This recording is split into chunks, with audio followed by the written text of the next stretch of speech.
Baking అంటే ఏంటి? మైదా, colours, ఎసెన్స్‌తో చేసిన కేక్సేనా?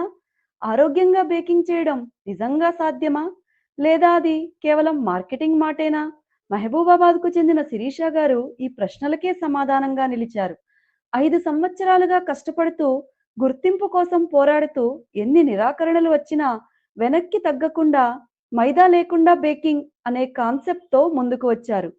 స్వచ్ఛత హోమ్ బేకింగ్ ఇది ఒక పేరు మాత్రమే కాదు, ఒక స్టేట్మెంట్.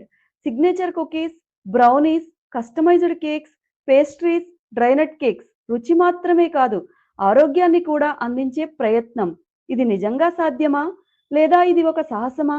ఈ వారం మనం తెలుసుకోబోతున్నాం శిరీష గారి నిజమైన ప్రయాణం.